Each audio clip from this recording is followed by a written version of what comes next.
Zee 24 तास एक पाऊल पुढे। 5 महापालिकांच्या निवडणुकांमध्ये काँग्रेसनं बाजी मारली आहे। लातूर महापालिकेच्या पहिल्याच निवडणुकीत काँग्रेसनं 49 जागा जिंकत दणदणीत यश मिळवलंय।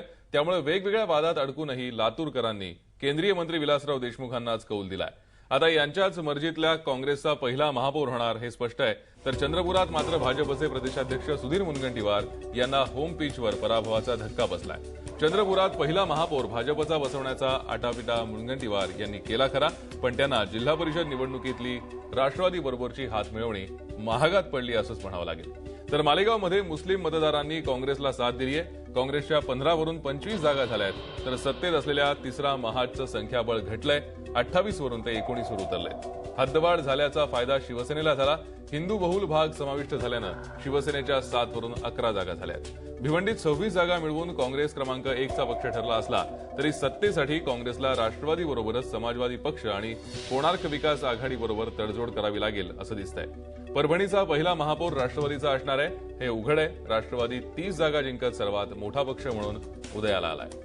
आपण पाहतोय 5ही महापालिकांच्या निकालांमध्ये काँग्रेसनी सरशी साधल्याचं सध्या तरी चित्र दिसतंय। एकूणच आपण बघितलं तर लातूरमध्ये केंद्रीय मंत्री विलासराव देशमुख यांना जनतेनं कौल दिलाय। वेगवेगळ्या प्रकरणांमध्ये विलासरावांचं नाव चर्चेत आहे। विविध कारणांमुळे विलासराव सध्या चर्चेत आहेत। असं असलं तरी काँग्रेसलाच अर्थात विलासरावांनाच लातूरकरांनी कौल दिलाय। चंद्रपूरमध्ये मात्र भाजपचे प्रदेशाध्यक्ष सुधीर मुनगंटीवार यांना मोठा धक्का मानला जातोय। काँग्रेसने भाजपला मोठा धक्का दिलाय। तिथे सुद्धा काँग्रेस मोठा पक्ष झालेला आहे। त्याचबरोबर मालेगावमध्ये तिसरा महजला काँग्रेसने धक्का दिलाय आणि काँग्रेसने सर्वात जास्त जागा तिथे मिळवल्या आहेत। तर भिवंडीमध्येही काँग्रेस नंबर 1 चा पक्ष ठरलाय।